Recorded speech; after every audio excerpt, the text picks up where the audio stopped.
Hi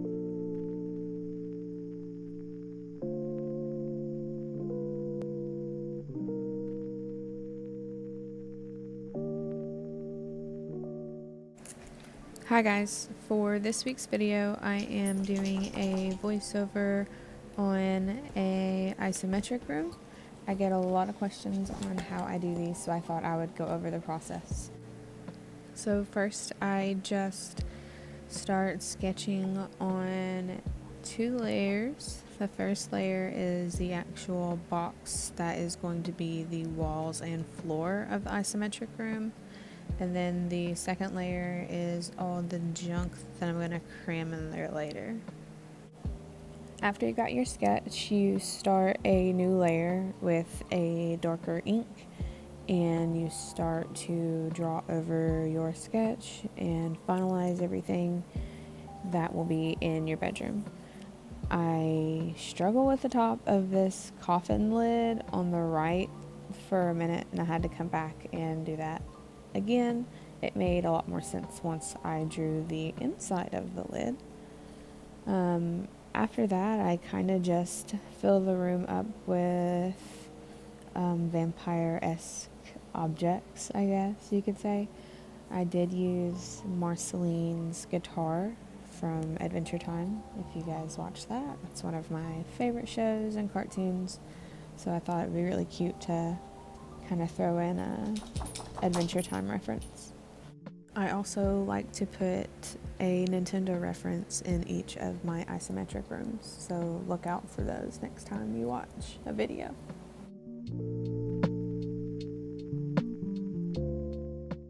One thing that I like to do with my artwork, and some people might not like, is featuring past artworks in newer pieces.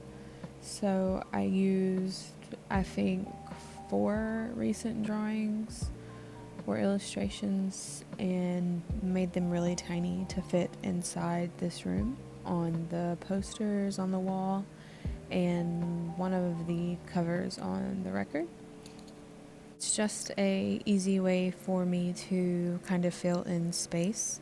So I just take the line work from those other drawings and copy and paste them super tiny into the bedroom. So the vampires on the wall are some of the recent vampires that I've drawn in Procreate for Inktober.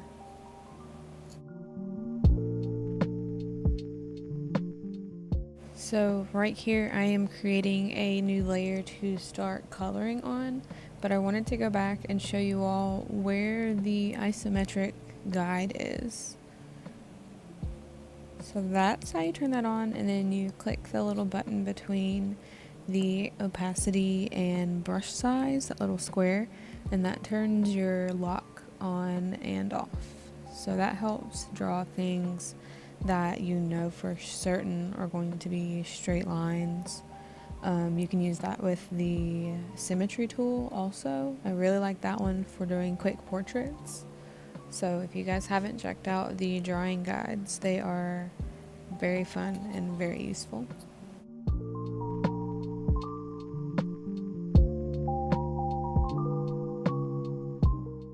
This first layer is just the color of the walls. So I went back with my eraser and I erased all the spots in the windows that wouldn't be colored because, you know, a hole in the wall isn't the wall.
Right here I changed the color of the coffins again while I'm coloring because teal felt right for just a minute.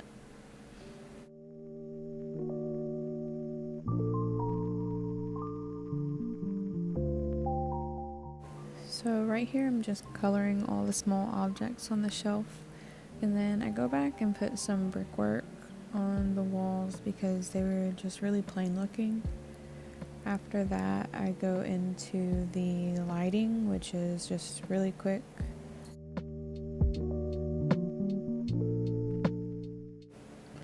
For all the highlights and shadows I use the dry ink brush.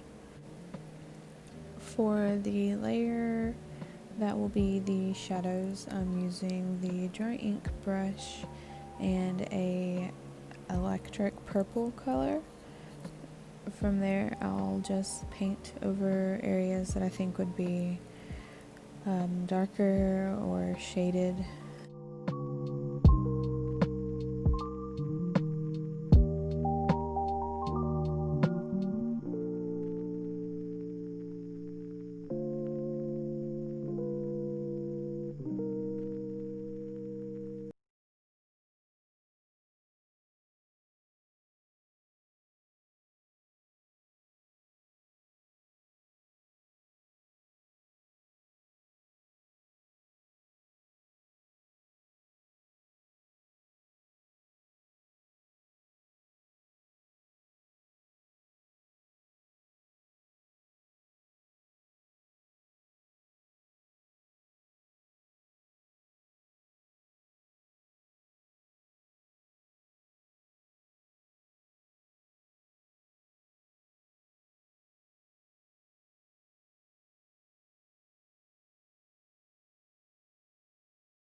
While shading, it's really good to keep your light source in mind, and for this painting most of the light, so the primary light, would be coming out of the wall to the left.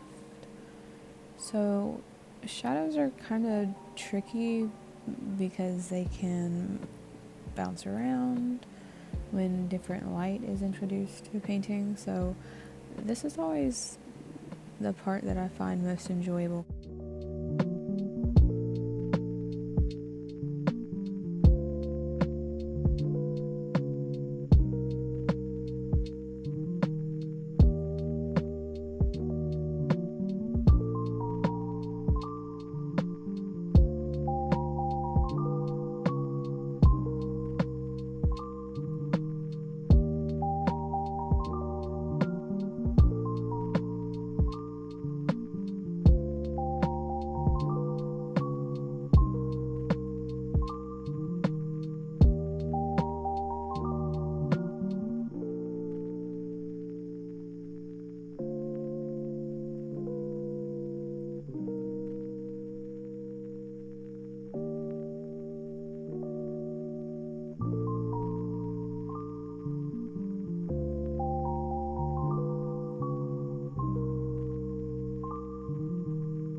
For the lights coming through the windows, I just did a series of layers set to add with a goldish color, and I used the blur tool to kind of just make it all glowy.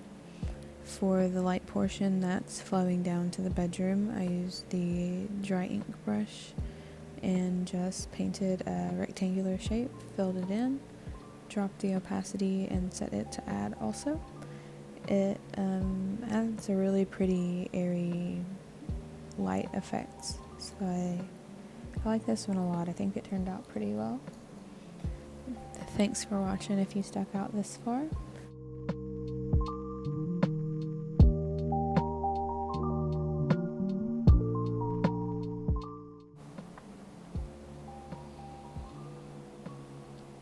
Here is my social media if you are interested in following me anywhere else.